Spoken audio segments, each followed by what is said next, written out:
Friends थोड़ा माफ़ी चाहते हैं क्योंकि लाइट कट गई थी, इसलिए थोड़ा सा रोकना पड़ा। इसके आगे हम दूसरे क्लास में बता दे रहे हैं। इससे पहले क्लास में ये बता चुका हूँ और ये वाला इस वाले क्लास में है। देखिए, तो ये क्या है कि हम बताए थे कि 200 समुद्री मील तक जो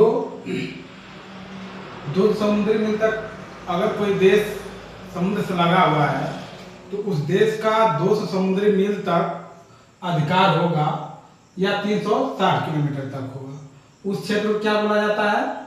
EEZ के नाम से जाना जाता है, जिसे विशेष आर्थिक क्षेत्र, इंग्लिश में एक्सक्लूसिव इकोनॉमिक जोन कहा जाता है। इसका एक और अन्य नाम है हिंदी में अनन्य, क्या बोला जाता है? अनन्य आर्थिक क्षेत्र। क्या बोला जाता है? अनन्य आर्थिक क्षेत्र बोल दिया जाता है। प्रश्न ये बनता है कि विशेष आर्थिक क्षेत्र समुद्री मील में कितनी दूरी तक होता है? तो आप बताएंगे 200 समुद्री मील तक या 360 किलोमीटर तक होता है। कभी कभी अनन्य आर्थिक क्षेत्र भी पूछ देता है, ठीक है।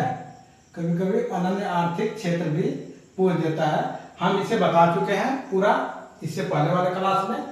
फिर से एक बार बता दे रहे हैं कि अगर कोई देश समुद्र से लगा हुआ है तो उसके आधार क्षेत्र से समुद्र की ओर, आधार रेखा से समुद्र की ओर 12 समुद्री मील तक अगर हम जाते हैं या 21.6 किलोमीटर तक, तो उसे क्या बोला जाता है? प्रादेशिक क्षेत्र या सीमांचल क्षेत्र बोला जाता है। यह जो क्षेत्र होता है, इस क्षेत्र में उस देश का जल पे और वायु दोनों पर पूर्ण अधिकार होता है, यानी पूरी तरह से अधिकार होता है बिना किसी परमिशन का। अगर कोई अन्य देश का जहाज इस 12 समुद्री मील के अंदर प्रवेश कर गया तो वह देश जिसके क्षेत्र में प्रवेश किया है उसे पूरी तरह से यह अधिकार है, पूरा यह अधिकार है कि उसे ध्वस्त करने का पूरा अधिकार है। इस पे अंतर्राष्ट्रीय नियमों का कोई उल्लंघन नहीं माना जाएगा। फिर दूसरा ये क्या है कि आधार रेखा से अगर 24 समुद्री मील तक हम जाते हैं तो उसे सीमांचल क्षेत्र, संबंध क्षेत्र या संलग्न क्षेत्र के नाम से जाना जाता है।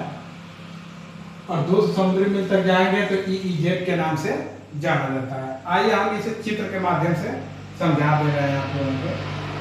हम इस अगले वाला क्लास में ही पूरा हम बता दिए होते, लेकिन क्या है कि लाइट चले जाने के कारण वह क्लास उसी पर कट गई, जिसके कारण उसके आगे हमें इसे कंटिन्यू करना पड़ रहा है।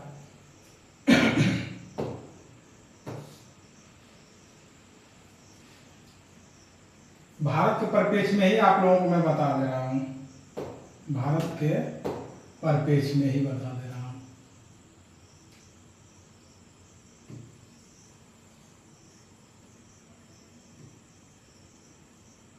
पहले भारत का नक्शा मैं बना दूं।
ठीक,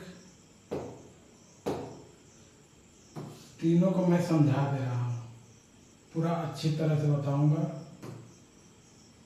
ध्यान दीजिएगा।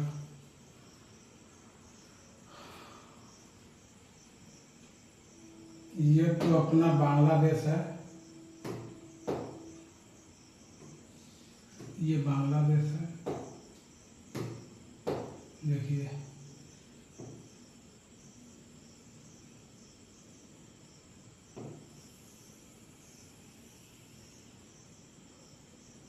एक ये बना रहे हैं, ये वाला पानी वाला क्षेत्र। कल वाले क्लास में ही हम इसे इन सबको बता दिए होते, लेकिन लाइट चले जाने के कारण ये नहीं मैं समझा पाया। बस लिखवा दिया था लेकिन समझा नहीं पाया। मैं सोचा कि लास्ट में समझा दूंगा, तो लाइट ही कट गई। अब क्या बताया जाए, लाइट का भाई कोई गारंटी है नहीं।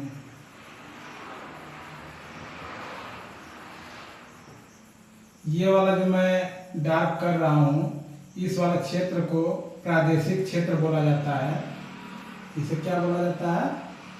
प्रादेशिक क्षेत्र या सीमांतन क्षेत्र बोला जाता है, जो हम 12 समुद्री मील तक, क्या बताया, कितना किलोमीटर तक? 12 समुद्री मील तक बताए थे, या 21.6 किलोमीटर तक होता है।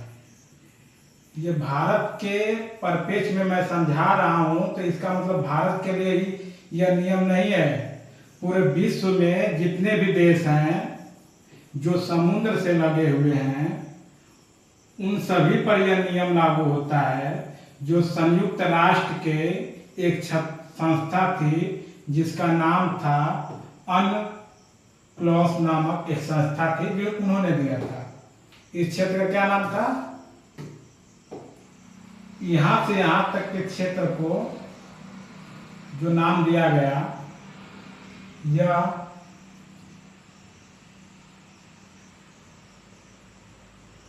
सीमांत क्षेत्र है। क्या है?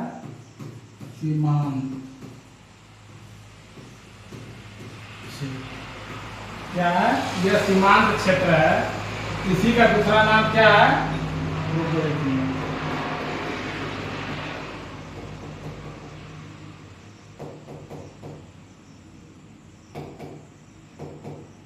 इसका क्या नाम है? सीमांत क्षेत्र। दूरे ले जाकर लिख रहे हैं ताकि अभी पूरा लिखना है ना।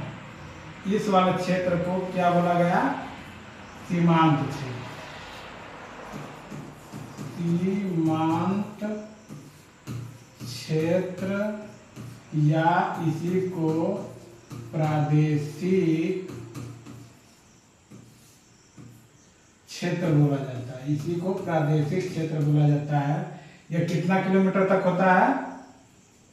यह होता है 12 समुद्री मील तक। कितना होता है? 12 समुद्री मील तक। 12 समुद्री मील तक या 21.6 किमी। हमारा ये देश है, यहाँ बंगाल की खाड़ी है, इधर अरब सागर, यहाँ अरब सागर है, बंगाल की खाड़ी है, नीचे हिंद महासागर है। तो हमारे देश से 12 समुद्री मील तक इधर जाइए या नीचे आइए, ठीक है। यह भारत का अधिकार होगा। इस पे जल और वायु दोनों पर भारत का अधिकार होगा। अगर इस क्षेत्र में अगर किसी अन्य देश का अगर जहाज आ जाता है, तो भारत को यह अधिकार है कि बिना परमिशन का उसे ध्वस्त कर सकती है। अंतर्राष्ट्रीय नियमों का कोई उल्लंघन नहीं माना जाएगा। यह भारत का पूरी तरह से जल और वायु दोनों पर अधिकार होता है भारत का, इस 12 समुद्री मील तक। इसके बाद जो वाला जो क्षेत्र आएगा आपका, इसके बाद वाला जो क्षेत्र आएगा,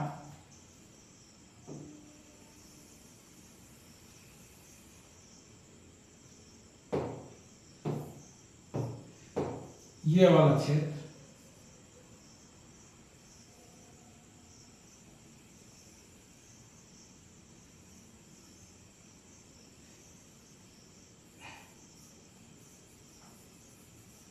ये वाला जो क्षेत्र होगा आपका,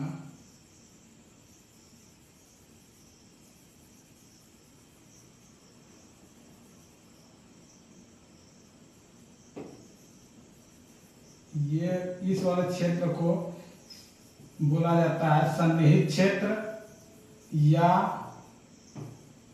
इसी को बोल दिया जाता है संलग्न क्षेत्र। सन्निहित क्षेत्र या संलग्न क्षेत्र बोल दिया जाता है। इसी को सन्निहित क्षेत्र या संलग्न क्षेत्र बोल दिया जाता है।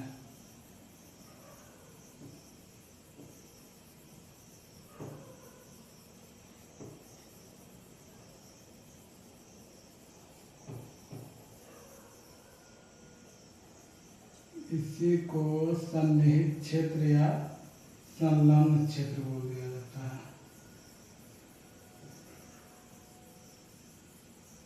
किस तरह प्रश्न बनते हैं वो भी मैं बताऊंगा।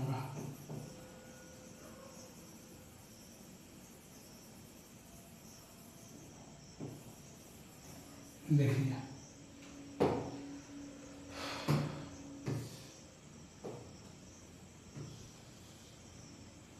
ठीक, अब देखिए ये समुद्र से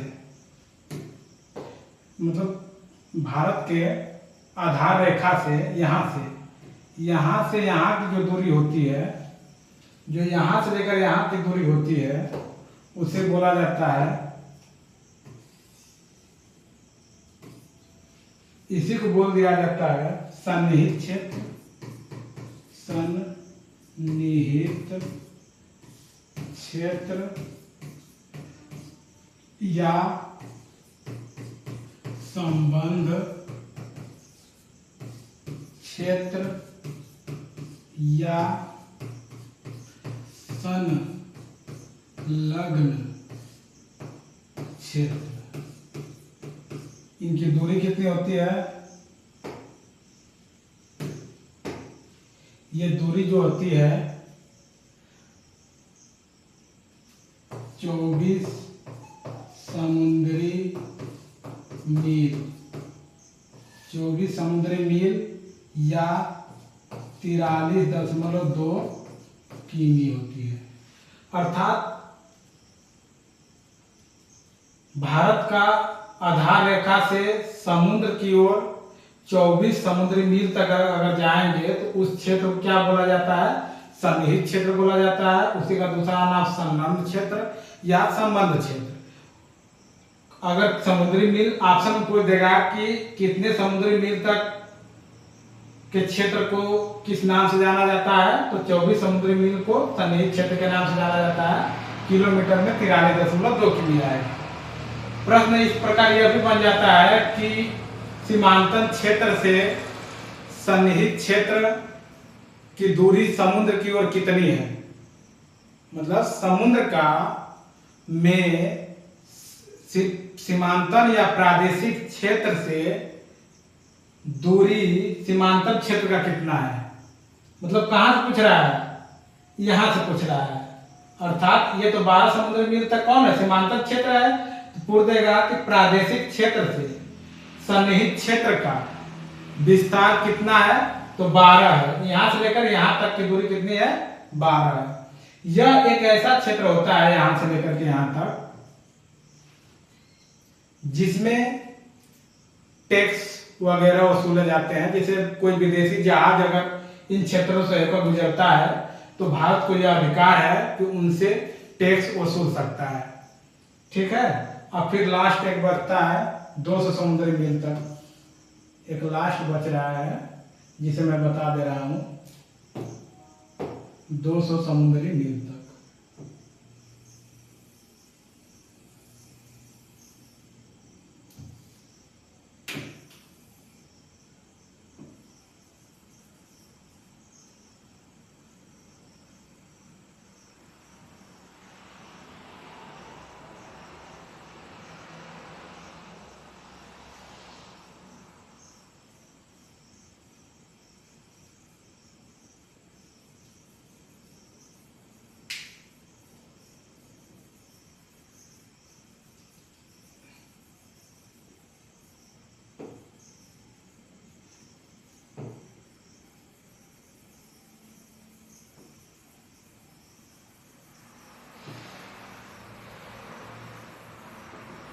ये है आपका ई क्षेत्र जिसे बोला जाता है विशेष आर्थिक क्षेत्र। ठीक है, विशेष आर्थिक क्षेत्र वाला।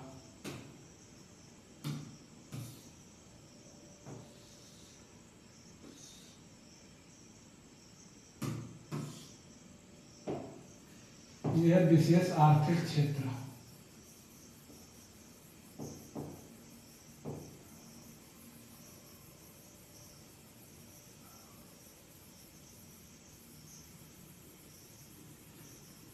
जिसका अन्य नाम भी एक है जिसे हम अनन्य आर्थिक क्षेत्र भी बोलते हैं, यह 200 समुद्री आधार रेखा से 200 समुद्री मील तक दूरी तक रहता है।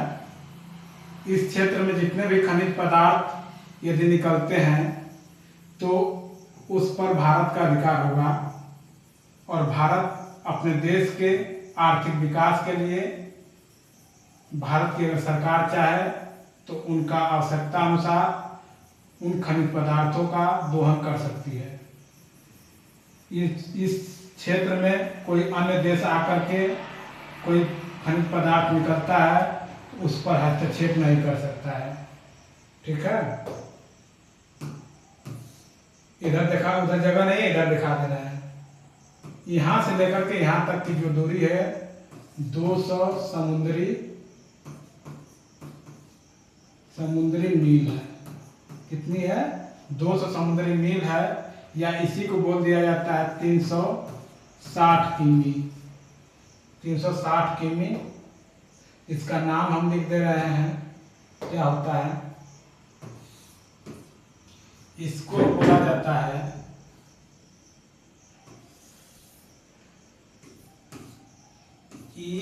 EEZ। क्या बोला जाता है? EEZ बोला जाता है। EEZ बोला जाता है। EEZ का मतलब होता है exclusive economic zone. Exclusive economic zone, Hindi में इसे बोल दिया जाता है विशेष आर्थिक क्षेत्र या अनन्य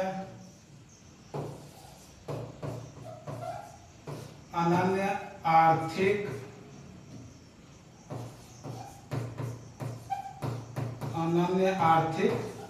क्षेत्र।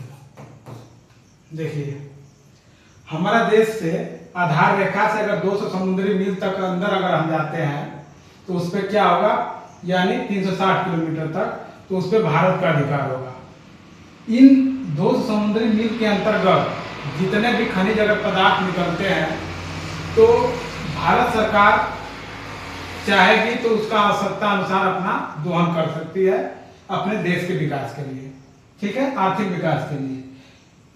कोई अन्य देश इस एरिया में आकर हस्तक्षेप नहीं कर सकता है, यह पूरा भारत का अधिकार होगा। इसी तरह यह केवल भारत पे ही यह नियम नहीं लागू होता है, बल्कि यह नियम विश्व के उन सभी देशों पर लागू होगा जो समुद्र से लगे हुए हैं। ठीक है, उन सभी देशों के लिए लागू हुआ। यह नियम किसने लाया था? तो संयुक्त राष्ट्र, इससे पहले वाले क्लास में हम बता चुके हैं कि संयुक्त राष्ट्र की एक संस्था थी जिसका नाम था अनक्लोस। ठीक है, जिसका नाम था अनक्लोस। कौन सा संस्था लाई थी? अनक्लोस, जिसका नाम है United Nation Convention on law of the sea. ठीक है, इसी ने ही, यह संयुक्त राष्ट्र का एक संस्था थी, उन्होंने ही बताया था कि 200 समुद्री मील तक जो भी देश अगर समुद्र से लगे हुए हैं तो 200 समुद्री मील तक अंदर तक उनका उस समुद्र पर अधिकार होगा, जबकि 1 समुद्री मील तक 1 समुद्री मील बराबर होता है 1.8 किमी होता है। 1.8 किमी होता है। इससे पहले वाले क्लास में हम बता चुके थे, इसलिए बस आज ये चित्र बताना था आप लोगों को कि किस दूरी तक क्या बोला जाता है। लेकिन और प्रश्न कैसे बनता है, जैसे आपको यह पूछ दिया प्रश्न कि प्रादेशिक क्षेत्र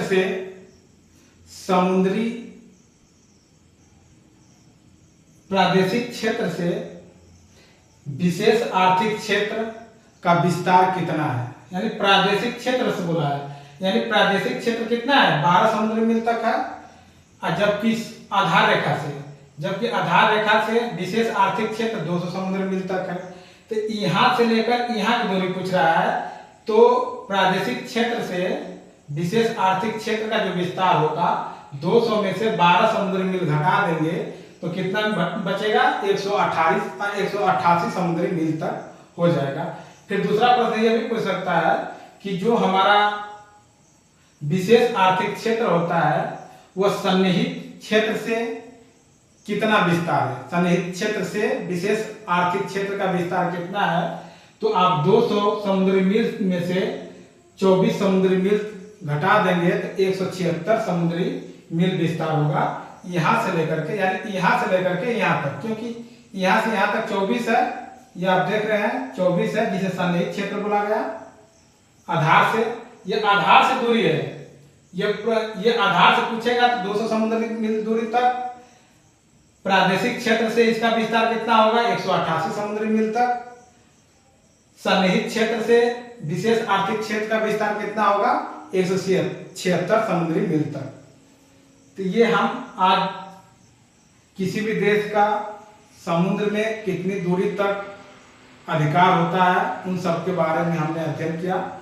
इसका कुछ पार्ट अगले वाले क्लास में हम बता चुके हैं, आप उसको देखकर तब इस चित्र को समझिएगा, बहुत अच्छा समझ में आएगा। मैं समझाने का प्रयास भी किया हूँ। ठीक, थैंक यू।